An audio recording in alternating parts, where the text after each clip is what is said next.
প্রিয় শিক্ষার্থী বন্ধুরা, করোনার পরিস্থিতি কিন্তু দিন দিন কিন্তু খারাপের দিকে যাচ্ছে। তাই তোমরা স্বাস্থ্যবিধি মেনে চলার একটি সচেতনতা বৃদ্ধি করো। নিজেরা স্বাস্থ্যবিধি মেনে চলো এবং অন্যদেরকে স্বাস্থ্যবিধি মানতে সচেতনতা বৃদ্ধি করো। দেখো এই যে এখানে একটু লক্ষ্য করো, এটা দেখলেই তোমরা বুঝতে পারবে যে করোনা এখন কোন পর্যায়ে চলে যাচ্ছে। আমাদের সকল সংস্থা, রাষ্ট্রীয় যত সংস্থা আছে, বিশেষ করে স্বাস্থ্য মন্ত্রণালয়, শিক্ষা মন্ত্রণালয় এবং সর্বশেষ এই যে দেখো সিটি কর্পোরেশনের উদ্যোগেও কিন্তু করোনা প্রতিরোধের সচেতনতা বৃদ্ধির লক্ষ্যে কিন্তু কি করেছে, উদ্যোগ গ্রহণ করেছে সিটি কর্পোরেশন। তার মানে কি, করোনা কিন্তু দিন দিন কিন্তু বৃদ্ধি পাচ্ছে, যাতে করে এর আগের করোনা যেভাবে আমাদেরকে এফেক্ট করেছিল অর্থাৎ ক্ষতি করেছিল সেটা যাতে না করতে পারে, সেজন্য কিন্তু আমাদের সরকার এবং স্বাস্থ্য মন্ত্রণালয়, বিশেষ করে আমাদের সরকার কিন্তু আগে থেকেই কিন্তু উদ্যোগ গ্রহণ করেছে। এটা কিন্তু আমাদের জন্য একটা বিশাল একটা ভালোর খবর, কারণ সরকার যদি আগে থেকেই যদি উদ্যোগ নেয় তাহলে কিন্তু ক্ষয়ক্ষতির পরিমাণটা কিন্তু কম হওয়ার সম্ভাবনা বেশি থাকে। প্রিয় শিক্ষার্থী বন্ধুরা, তোমরা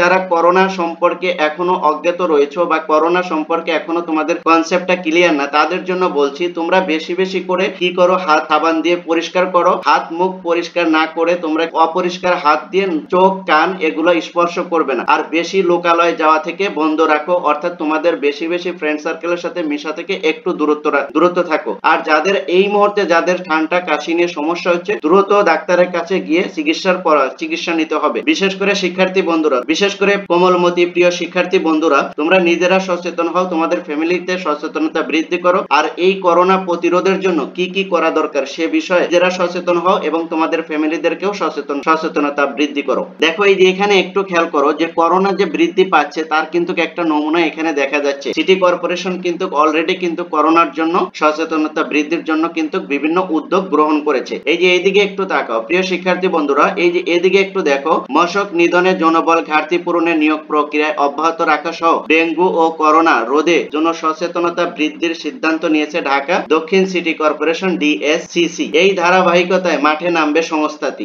দেখো এই যে বুধবার 11 জুন দক্ষিণ সিটি কর্পোরেশন এলাকায় কর্ম পরিকল্পনা প্রণয়ন ও করোনা প্রতিরোধের একটি জরুরি সভায় এ সিদ্ধান্ত গৃহীত হয়। অর্থাৎ করোনা যে প্রকট আকার ধারণ করছে, অর্থাৎ করোনা যে আমাদের দেশে যে প্রকট আকার ধারণ করতে যাচ্ছে সে বিষয়ে কিন্তু আগে থেকেই কিন্তু কর্ম পরিকল্পনা করছে আমাদের সিটি কর্পোরেশন। এটা কিন্তু আসলে একটা সাধুবাদ পাওয়ার মতন, কারণ এর আগের যে করোনা ছিল সেটা কিন্তু আমাদেরকে কিন্তু ক্ষতির পরিমাণটা অনেক বেশি হয়েছিল, কারণ আমরা ওইভাবে আগ থেকে পূর্ব পরিকল্পনা করতে পারি নাই। কিন্তু আলহামদুলিল্লাহ এবার কিন্তু আমাদের সরকার এবং সকল সংস্থা, বিশেষ করে শিক্ষা মন্ত্রণালয় এবং স্বাস্থ্য মন্ত্রণালয় করোনা প্রতিরোধের জন্য আগে থেকেই সচেতনতা বৃদ্ধি করছে এবং সকল প্রকার করোনা প্রতিরোধের সকল প্রকার ব্যবস্থা কিন্তু দ্রুতই করে নিচ্ছে। দেখো এই যে এখানে একটু খেয়াল করে দেখলে তোমরা বুঝতে পারবে প্রিয় শিক্ষার্থী বন্ধুরা, এদিকে একটু খেয়াল করো, ঢাকা দক্ষিণ সিটি কর্পোরেশনের প্রশাসক মোহাম্মদ শাহজাহান মিয়ার সভাপতিত্বে রাজধানীর ওয়াসা ভবনে সম্মেলন কক্ষে অনুষ্ঠিত হয় সভাটি। এই সভায় কিন্তু কি করা হয়, করোনার প্রতি সচেতনতা বৃদ্ধির জন্য কিন্তু একটি নির্দেশনা জারি করা হয়। কিন্তু তারা একটা নির্দেশনা দিচ্ছে এবং এটা কিন্তু বাস্তবায়ন করার জন্য কিন্তু তারা কাজ শুরু করে দিবে। তো এর ভিতরে আমাকে অনেকেই জানাচ্ছে যে ভাইয়া আসলে আমাদের স্কুল কলেজ এবং মাদ্রাসাগুলো কি যে বন্ধ, ঈদের যে